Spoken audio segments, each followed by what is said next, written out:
right, good afternoon, everyone, and welcome to our City Commission meeting on this August 13th at 2 p.m. I'm going to call this meeting to order, and as we begin today, I'm going to ask you to join me for a moment of silence before we move to Pledge of Allegiance and roll call.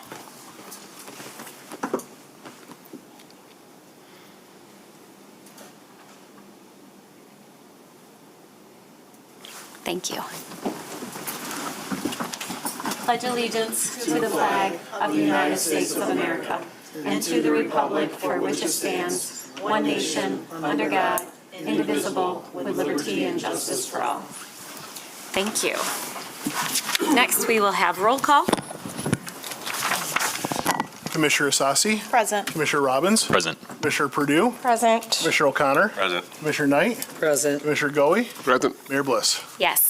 And then before we get to our first opportunity for public comment, and that's specifically for agenda items, I would like to introduce you to our interpreter that's here with us this afternoon. So if you need assistance with interpretation services, please let us know. Welcome. Good afternoon. My name is Jennifer Hernandez. We are delighted to offer Spanish interpretation services for today's meeting. Buenas tardes. Mi nombre es Jennifer Hernández. Nos complace ofrecer servicios de interpretación al español para la reunión de hoy. Thank you. All right, next it will take us to our first opportunity for public comment, and this is specifically to action items. So this is for anyone who wishes to speak on items that we voted on earlier today at one of our standing committee meetings that we'll take up in a few moments. If you're here to be heard on anything that is not related to an agenda item, I'm going to have you stay put until we open up public comment, which is closer to the end of our meeting. For this, we ask that you come forward to the podium, that you share your name, the city that you live in, and you'll be given up to 3 minutes to speak. And then we do have up on the board expected meeting procedures. So again, we ask that you address your comments to this body and not to anyone in the audience. And then also that you refrain from using derogatory language or threatening language of any kind. So is there anyone here who wishes to be heard on an action item today that we're voting on? Okay, seeing none, I'm going to close that, and that will take us to approval of our minutes.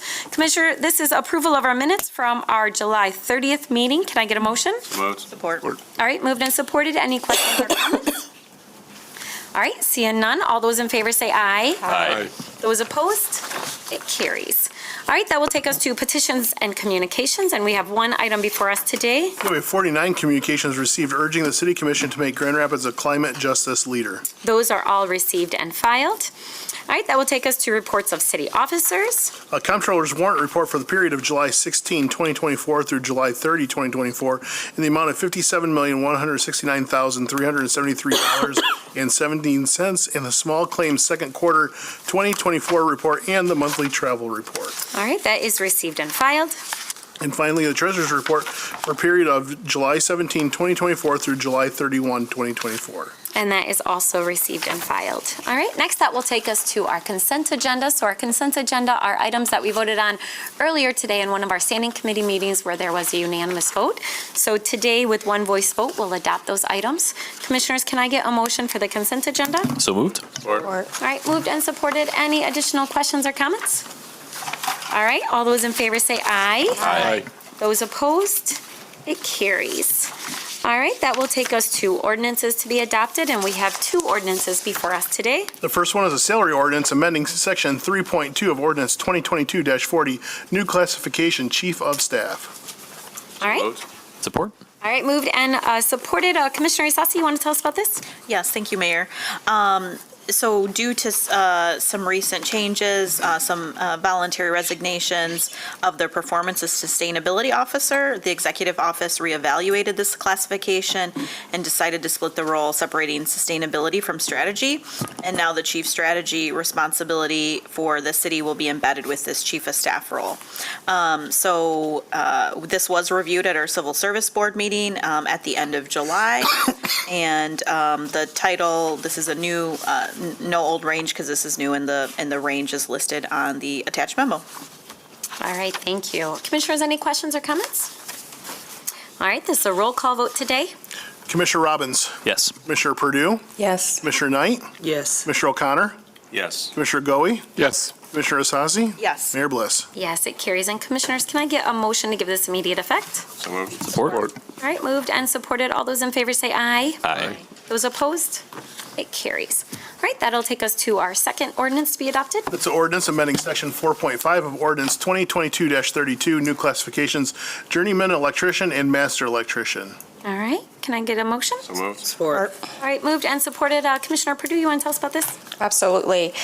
So multiple departments, including human resources, labor relations, and also union representatives collaborated with energy, lighting and communications, water, sewer, traffic safety, and facilities management to update and consolidate 9 electrical job classifications into 2 new classifications, which are more in line with current industry standards and titles. And so this ordinance is to add those classifications and those salary ranges, which were already approved by the Civil Service Board in July 2024. All right, great, thank you. Commissioners, any questions or comments? All right, seeing none, this is a roll call vote. Commissioner Purdue. Yes. Commissioner Knight. Yes. Commissioner O'Connor. Yes. Commissioner Goey. Yes. Commissioner Sassi. Yes. Commissioner Robbins. Yes. Mayor Bliss. Yes, it carries. And Commissioners, can I get a motion to give this immediate effect? So moved. Support. All right, moved and supported. All those in favor say aye. Aye. Those opposed? It carries. All right, that will pretty quickly take us to our last opportunity for public comment today. So if you are here to be heard on any other item, you're welcome to come forward. Again, we ask that you come to this podium, that you share your name, the city that you live in. You'll be given up to 3 minutes to speak. And again, the meeting expectations are up on the board for you to review there.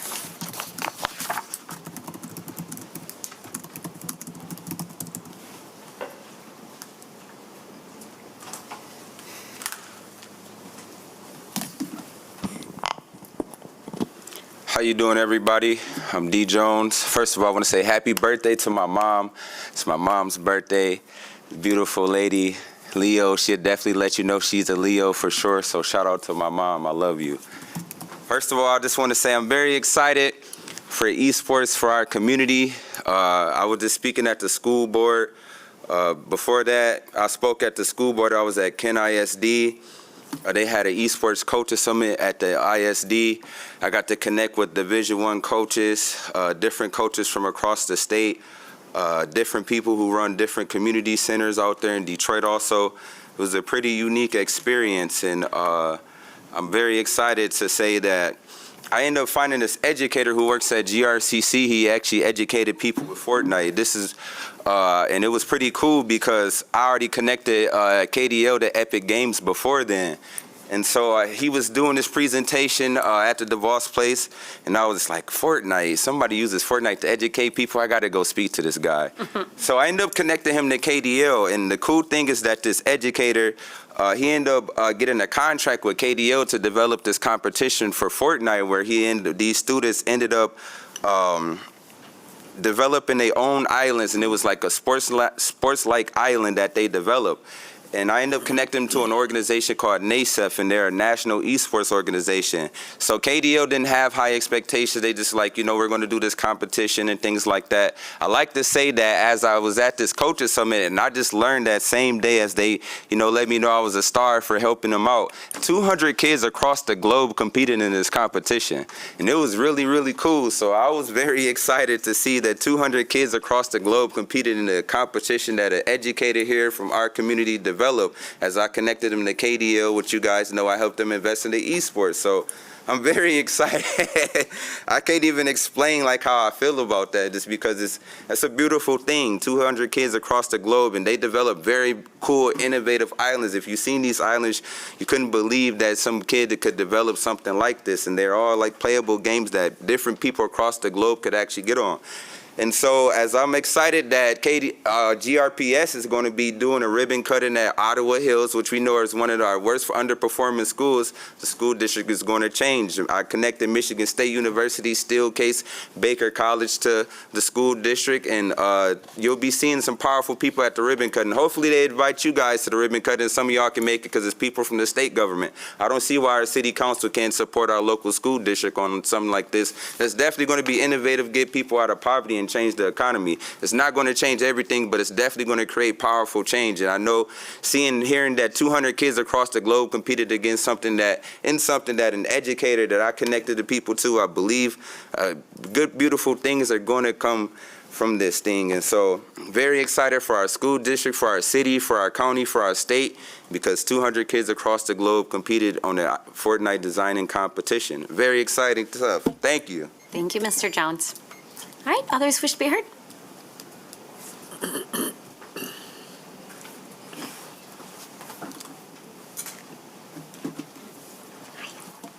Hal Fruit, Grand Rapids. I want to speak to you about the amphitheater project. City ordinances impose review and approval requirements for construction projects. City must follow these requirements just like a private developer. The amphitheater developer has started construction without the compliance. The walls are going up on city-owned property. Must be stopped. Zoning ordinance section 5.12.08 requires that the developer obtain final site plan approval by the Planning Commission. Planning Commission has not given final site approval. At the Planning Commission's June 22 of 23 meeting, Planning Commission gave special land use approval. Planning Commission imposed conditions on the special land use approval, noise mitigation measures to be addressed through the final site plan, and building plans are subject to final site plan. Building plans have not been approved. A final site plan has not been approved. According to the city, only a foundation permit was issued. And this is what's interesting. Foundation permit, part of a structure system that supports and anchors the superstructure of a building and transmits its load directly to the earth, which means if you had 100-foot walls and a ceiling on it, those 100-foot walls would be a foundation, even though they extend 100 feet above ground. That's considered a foundation. It's a little interesting and kind of confusing. Planning Commission also conditioned special land use approval on the amphitheater operating within the limits described in testimony given before the Planning Commission. Testimony was that sound levels 1/2 to 1 mile away would be less than 45 decibels. Developer sound report projects are much higher sound levels. And why is this important? Developer sound report and plans do not address the extent of bass and low-range noise that the amphitheater will impose on the Upper Plaza Tower residents or other high rises. The sound engineer engaged by the city told the planning director that the developer's sound report is incomplete. It does not address the bass and low-range sounds that will interfere with the peace and enjoyment of the Upper Plaza Tower residents or other high-rise areas. We have tried to talk to the developer representative about this. So far, nothing. Grand Action is also requesting the city approve $27 million for the amphitheater. While Grand Action says it will repay the city out of the revenue generated by the new hotel tax, even though the county has not increased this tax at this point. Seems like Grand Action is constantly asking for additional city loans, one for the parking structure, for example, although Grand Action, Planning Commission, and City Commission all said that's not needed. My neighbors and I are in favor of the amphitheater, but ask that before you give the $27 million, you have proper sound. All right, thanks.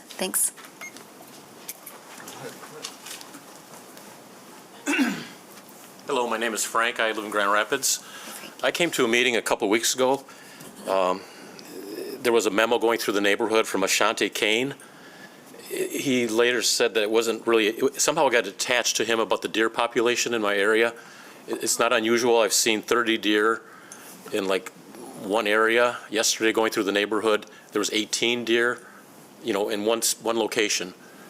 And like 20 neighbors came last 2 weeks ago, and Ashante told me to come back today and bring this up as new business. And I just wondered, what's been going on, because I've talked to Blandford Nature Center, I've talked to DNR, and I've talked to different people, and I just don't get an answer. And it seems like the population keeps tripling and doubling, and I just, they said there's a person in charge of it, James Hurt, but I haven't received any call back.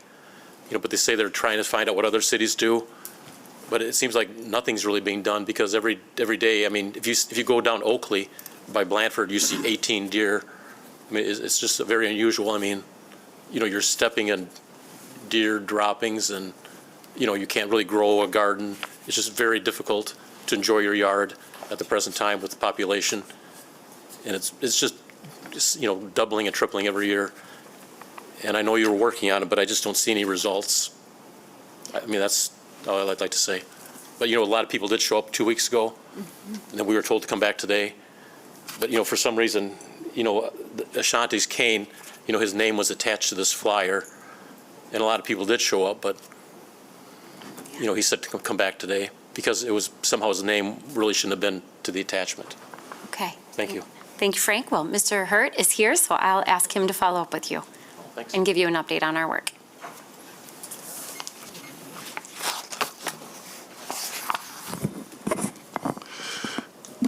Hello, friends. Mark from Grand Rapids.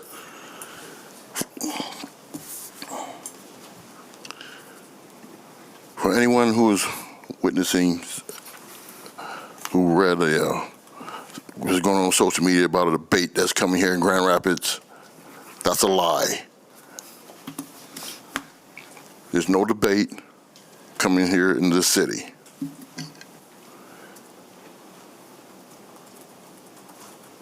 Now, as for what you earlier were saying about the climate justice and everything else, that can all go for naught if people don't vote. It's a critical time. Now it's the time to get registered right now and go out and vote. Can't be like down in Georgia where they're talking about scamming individuals who are going to register, who are with this online registry, and they go purge individuals to not to vote. Don't want that here.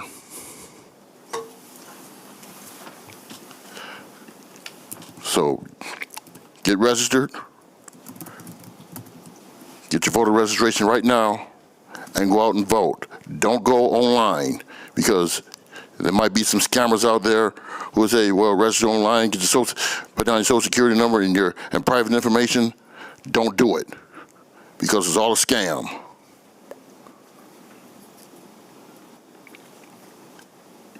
Time is running out. It's a critical time, because the other side is digging in with their Project 2025 garbage.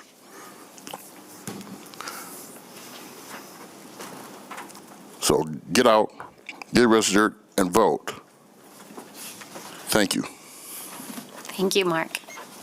All right, others who wish to be heard?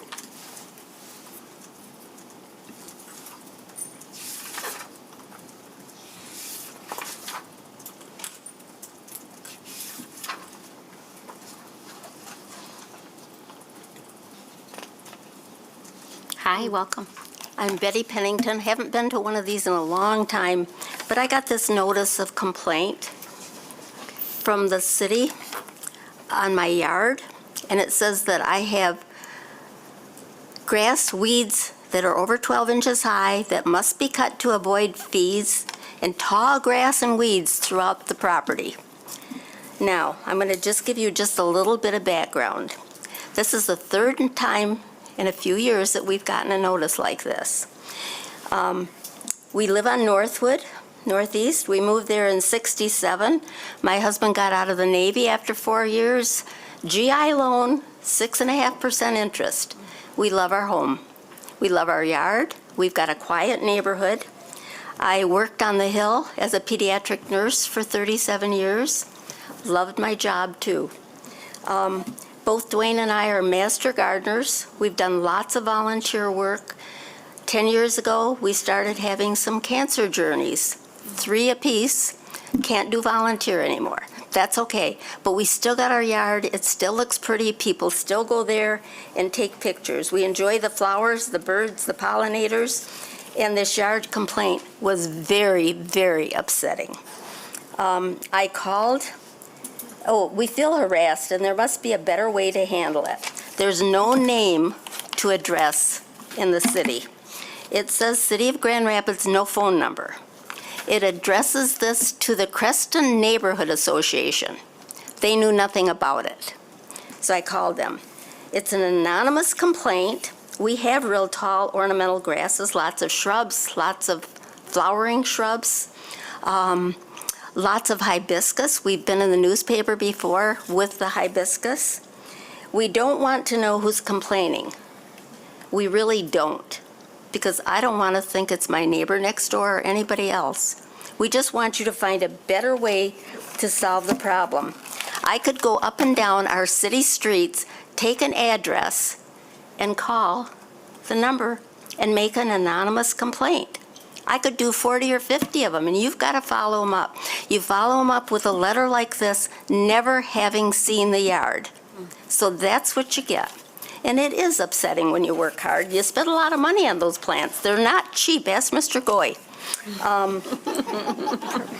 Perhaps the name of a person and a phone number that complains, and you could start a file. But I know the Freedom of Information. I'm on a lake board. I know you don't want to do this kind of stuff, but you gotta find a better way to do it than to upset my husband, to upset me. And I'm not gonna survey my neighbors and say, did you do this? Betty. I'm all done. Thank you. Thank you for coming, and thank you for sharing this. Is that a copy, or is that the original? No, this is my original letter. Okay. I scribbled on it, but you can copy it. That's fine. I'm going to, Ms. Bohach is standing up there in the back. I'm going to ask her to get a copy of that. I'd like Okay. to see it, and then she'll follow up with you. I just want to tell you one other thing. Yeah. I know a little bit about our city. I served 3 terms under George Hartwell. In the city needs a lot of improvements, but it's got a long way that it's gone. It really has. You've done a good job. Thank you, Betty. Our new police chief is doing a good job. I read up on that. No, I told him he's doing a good Good. I job. say you can tell him. He's right there, Betty. Yeah. Thank you, Betty. Thanks. Appreciate you coming down, both you and Dwayne. Thank you. All right, is there anyone else who wishes to be heard? Okay, seeing none, I'm going to close that period of public comment. And Betty, Ms. Bohach is going to connect with you. She's right behind you in that peach. Yeah, there you go. And I'm going to turn to my colleagues, and I'll start down here with Commissioner Perdue. Thank you. Good afternoon, everyone. So I just want to highlight some things that we got done today, some important investments that we made, and some work that's still yet to do. Today, we invested, particularly if we look at fiscal committee, in strengthening safety nets for some of the most vulnerable in our city. Children who have lead poisoning, those who are at risk of losing their homes, people living on the streets. And these are needed investments, right? And I applaud our continued support of these critical programs. But I want to be clear that until we get to the root of these problems, we will be forced to continue to be reactive to these crises and overall be ineffective in fixing the real problems. Lead poisoning is preventable. Housing insecurity and homelessness is preventable. And we have to build a proactive strategy to create safe and affordable housing options and to support people before they are in crisis. When proactive solutions are presented, the people of this community embrace it. That's why we saw last week during the primary election, voters supported the Ready by 5 millage. Housing is a time-sensitive issue, and it will be a disservice to finish another year of commission without creating a plan. We can't remain reactive and expect things to change. And so, colleagues, as we have continued to have conversation about supporting affordable housing in our city, I have kind of repeatedly said the need to be more proactive and aggressive in coming up with a plan. And I challenge you all to join me in pushing this effort forward before the end of the year. Those are my comments. Thank you. All right, Commissioner Robbins? Nothing, just glad to be back. Good to see everybody, and have a good night. Commissioner? Thank you, Mayor. We were just looking up the picture of Betty's house. It's beautiful. Thanks for showing that to me, Thank Joel. you, I don't remember how you looked up the number. Just a couple of things. Yes, it's been, we've had some breaks in the summer. Welcome back, Commissioner Robbins.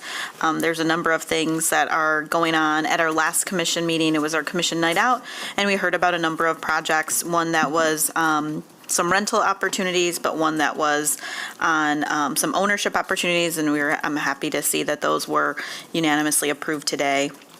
as part of our agenda. So the one that we talked about with the diatribe, and then the one that we talked about on Pleasant Street last week. Also, it was good to see on their fiscal committee, our RAP projects that have continued to come through. These are projects, this is the 2.0 version, so be excited to see these projects continue as well.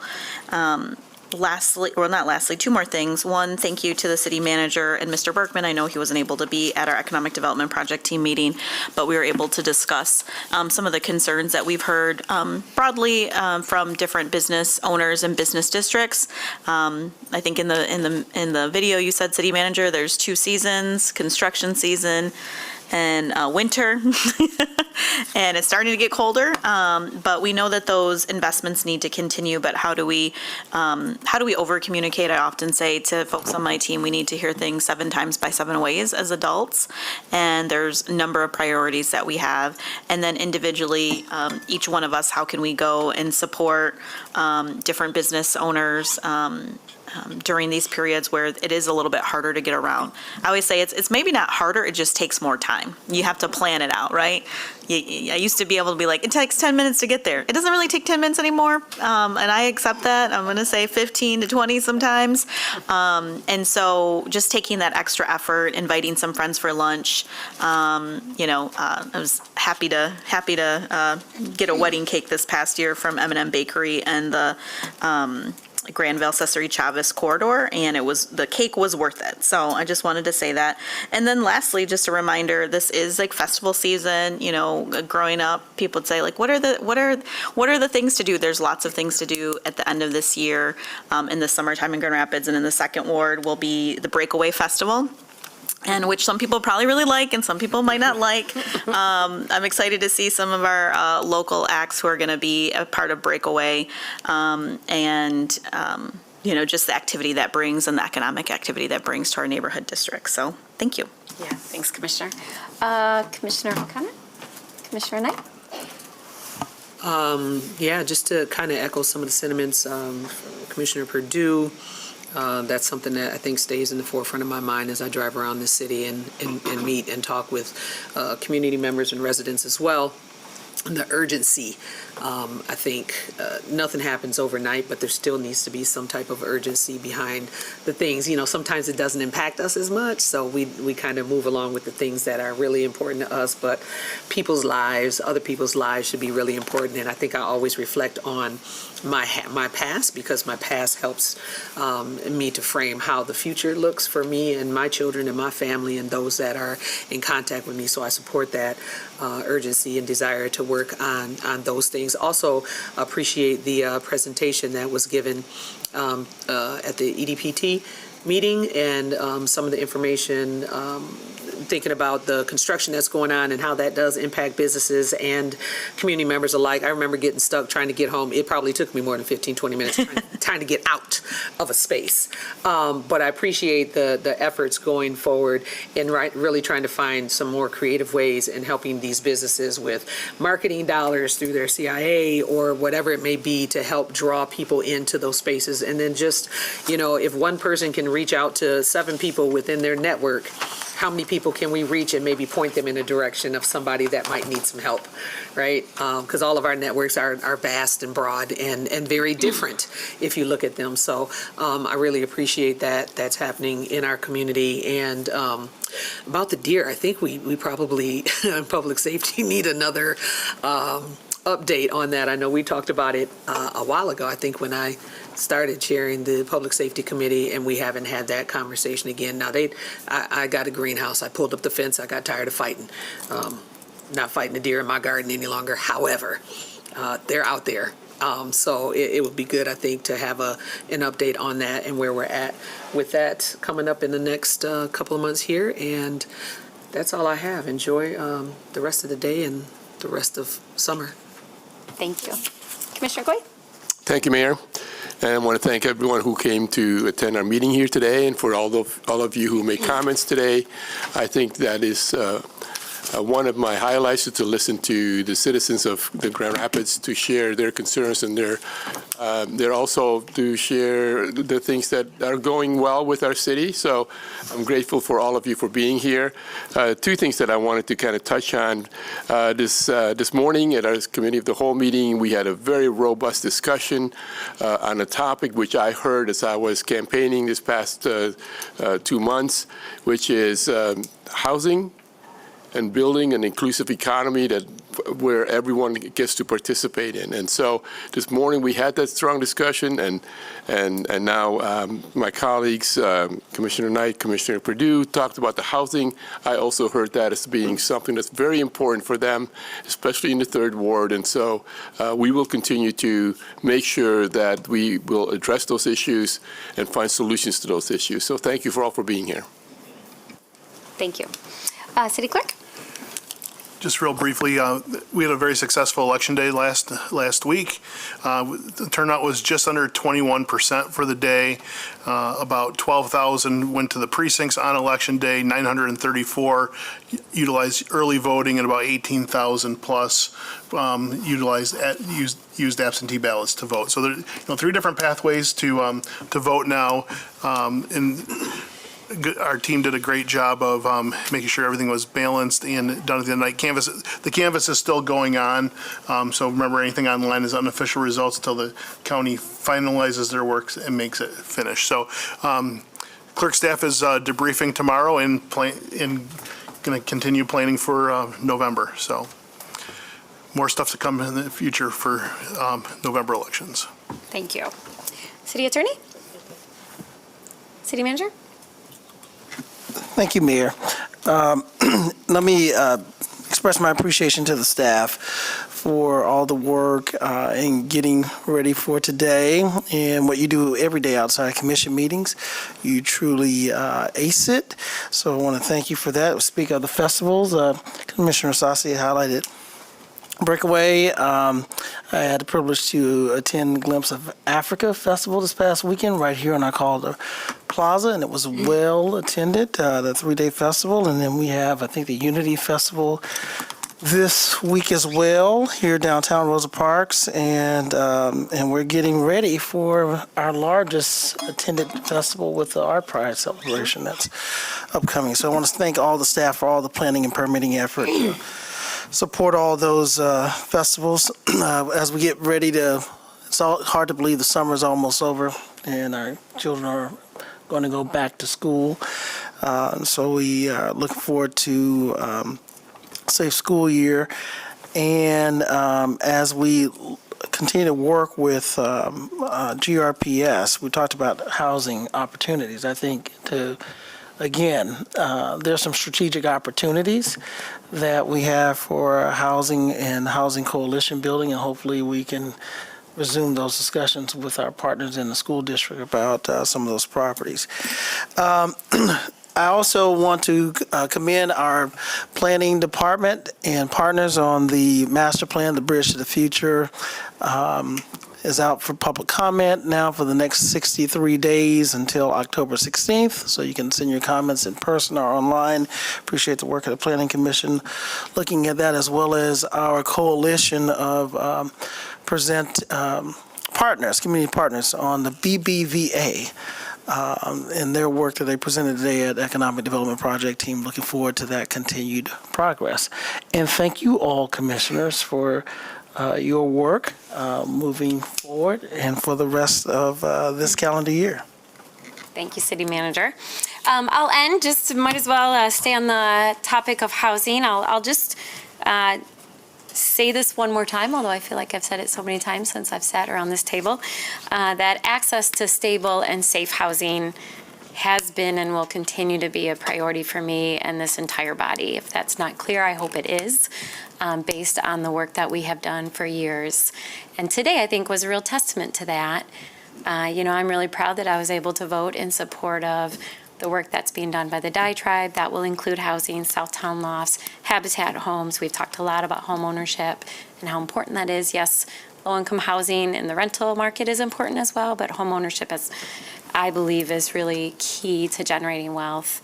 And then, being a leader in converting hopefully, underutilized office building into housing. And that just goes on top of all the work that we've done around zoning and funding, and then also supporting a lot of our nonprofit organizations. So I just want to thank all of our partners that are helping us try to solve the real crisis we have right now around housing.